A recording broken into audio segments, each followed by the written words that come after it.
तो व्यूअर, मैं और शाम इस वक्त हैं एक कोरियन स्टोर में और हम आए हैं फ़िश सूप के लिए। और ये फ़िश सूप बहुत टेस्टी होता है। कुछ मैंने शॉपिंग की है, यहाँ से फ़िश बहुत अच्छी फ्रेश मिलती है, लाइव फ़िश मिलती है। और इसके अलावा मैंने कुछ रायमन लिए हैं, अब कुछ नूडल्स लिए हैं जो मैं अपनी वीडियो में शेयर करूँगी कि मैं किस तरह बनाती हूँ किड्स के लिए नूडल्स। और दूसरा ये कि ये बहुत अच्छा कोरियन स्टोर है और आपको इसमें बहुत फ्रेश और बहुत स्टैंडर्ड की चीज़ें मिलती हैं। कोरियन स्टोर्स इसलिए पसंद करती हूँ कि मुझे इनकी तमाम प्रोडक्ट की क्वालिटी बहुत अच्छी लगती है, बहुत अच्छी चीज़ें इम्पोर्ट करते हैं, तो बिल्कुल हाईली रिकमेंडेड होते हैं कोरियन स्टोर। इनकी तमाम चीज़ें बहुत अच्छी होती हैं। जी, तो ये रहा मज़ेदार सा कोरियन सूप जो कि फ़िश का है। इसमें इन्होंने कुछ हर्ब्स शामिल किए हैं जो इनके कोरिया से रिलेटेड कुछ हर्ब्स होते हैं जो बहुत ही टेस्टी होते हैं। बाकी कोरियन के बारे में मैं ये कहूँगी कि कोरिया की जितनी भी चीज़ें हैं मैं आपको बता चुकी हूँ कि वो बेस्ट होते हैं। और कोरियन फूड में जो है वो किमची को, सी फूड्स को और वेजिटेबल्स को बहुत लाइक करते हैं। कोरियंस के बारे में मैं कुछ थोड़ा सा फैक्ट भी बताती चलूँ आपको, क्योंकि मुझे इंटरेस्ट है। इनका कल्चर काफ़ी रिच होता है और ये टेक्नोलॉजी में भी बहुत आगे हैं जापान से भी। और बाकी कंट्रीज़ के मुकाबले में कोरिया टेक्नोलॉजी में बहुत फास्ट होते हैं। और कुछ कोरियंस के बारे में जो थोड़ी बहुत मुझे नॉलेज हुई है वो मैं आपसे शेयर करती चलूँ कि कोरिया में ब्लड ग्रुप पूछना आम सी एक बात होती है, क्योंकि उसमें वो डिसाइड करते हैं कौन अच्छा है या बुरा। यानी वो आपके ब्लड ग्रुप से अंदाज़ा लगाते हैं कि आप में क्या क्वालिटीज़ होंगी।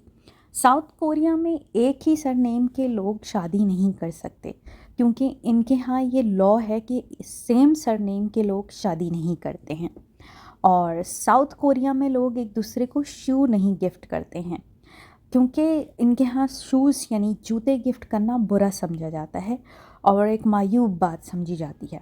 और जबकि नॉर्थ कोरिया में इस बात को मायूब या बुरा नहीं समझा जाता।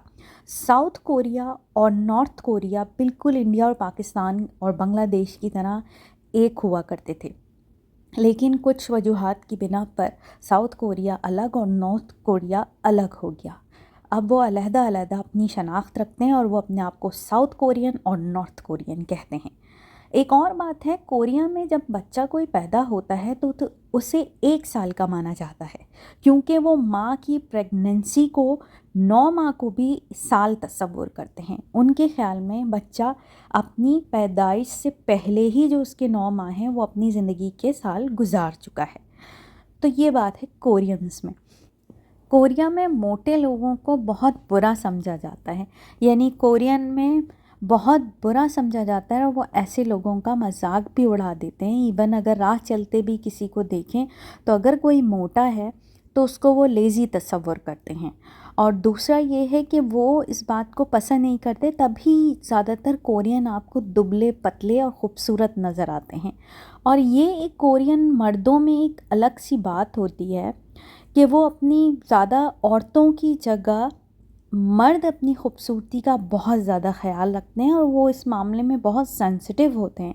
इसीलिए दुनिया भर में जो है ज़्यादातर प्लास्टिक सर्जरीज़ भी जो हैं वो कोरियन ही करते नज़र आते हैं। आपको मर्द औरत दोनों में बहुत ज़्यादा प्लास्टिक सर्जरी नज़र आएगी। ज़्यादातर कोरियन जो हैं, और ख़ास तौर पे उनका जो फ़िल्म इंडस्ट्री है वो तो मेरे ख़्याल में प्लास्टिक सर्जरी के बग़ैर जो है वो नामुमकिन है वहाँ पे एंटर होना। क्योंकि मोस्टली आप अगर फ़िल्में देखें कोरियंस की तो वो बहुत ज़्यादा मतलब डिफरेंट नज़र आते हैं चाइनीज़ के मुकाबले में, क्योंकि उनके यहाँ प्लास्टिक सर्जरी बहुत ज़्यादा आम है।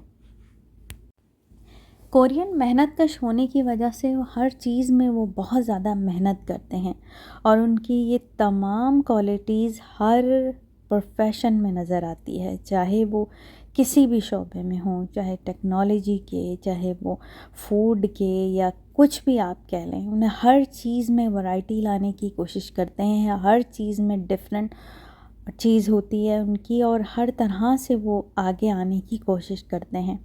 अब आप देख रहे होंगे ये सी फूड जिस तरीके से ये कटिंग करते हैं और जो शो जिस तरह इन्होंने डिस्प्ले किया हुआ है, ये मुझे बहुत खूबसूरत लगता है।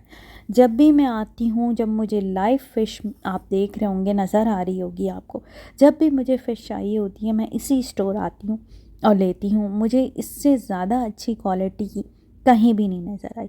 जब भी चाहे मैं न्यूयॉर्क गई, वहाँ भी मैंने कोरियन स्टोर और जैपनीज़ चाइना टाउन न्यूयॉर्क में बहुत फेमस है, वहाँ से लेना मैंने ये फ़िश पसंद किया था, क्योंकि मुझे सबसे ज़्यादा फ्रेश जो फ़िश मिलती है वो कोरियन और चाइनीज़ स्टोर से ही मिलती है। तो मैंने पसंद किया फ़िश को लेना, और इसके अलावा थोड़ी बहुत मैंने चीज़ें ली। और ये देख रहे हैं, इनके ये ख़ास तौर पे पॉट्स हैं जो ये खाने में और अपने सूप में यूज़ करते हैं। मुझे बहुत क्यूट लगते हैं, सूप के लिए बहुत अच्छे लगते हैं। ये देखें आप क्या, और ये हैवी है, काफ़ी हैवी है, यानी इसमें आपका खाना बहुत ज़्यादा गर्म रह सकता है सूप, क्योंकि कोरिया में बहुत ठंडक पड़ती है। इस वजह से ये पॉट जो हैं सूप को गर्म रखने में बहुत ज़्यादा हेल्पफुल रहते हैं, और काफ़ी क्वालिटी अच्छी है। ये इनकी कुछ प्रोडक्ट आपको नज़र आ रही होंगी कोरियन, जिसमें बहुत सारे फेस मास्क और बॉडी वॉश हैं। ये सारे शैम्पू हैं जो मैंने यूज़ भी किए हैं, मुझे बहुत अच्छे लगते हैं इनको यूज़ करना। इनकी क्वालिटी भी बहुत अच्छी होती है। ख़ास तौर पे कोरियन ग्लास स्किन तो फेमस ही है। ये किड्स एरिया है, किड्स एरिया में आप देख रहे होंगे बहुत क्यूट क्यूट चीज़ें होती हैं, बहुत कलरफुल सी होती हैं, जो बहुत अच्छी लगती हैं लेने में। फिर यहाँ हमेशा बहुत ज़्यादा लोग नज़र आते हैं किड्स की शॉपिंग कर लें, लेकिन मुझे थोड़ा सा लगता है कि थोड़ी बहुत ये एक्सपेंसिव होती हैं और स्टोर्स एज़ कंपेयर। अगर मैं और स्टोर से करूँ तो कोरिया और जापानीज़ जो चीज़ें होती हैं, जो कोरिया से या जापान से आई होती हैं, वो लिटिल बिट थोड़ी एक्सपेंसिव होती हैं किड्स की, मगर उनकी क्वालिटी ही अलग होती है। इसके बाद जनाब रेन हो रही थी बाहर, हमने जल्दी जल्दी से अपने घर का रास्ता लिया और घर की तरफ चले। वेदर इतना बुरा नहीं हो रहा था, बहुत अच्छा हो रहा है वेदर। जल्दी जल्दी घर पहुंची और मैंने रात का खाना बनाना था, तो जल्दी से मैंने डिनर तैयार किया, और ये अनकुक्ड है। इसके बाद मैंने जल्दी से इसको कुक किया, और ये रही बनाई हुई मेरी चिकन और मीठी। आज की अगर वीडियो पसंद आई हो तो प्लीज़ मेरे चैनल को सब्सक्राइब कीजिए और मेरी वीडियोस को लाइक कीजिए। Thank you so much. इसी तरह मुझे दुआओं में याद रखें। अल्लाह हाफ़िज़।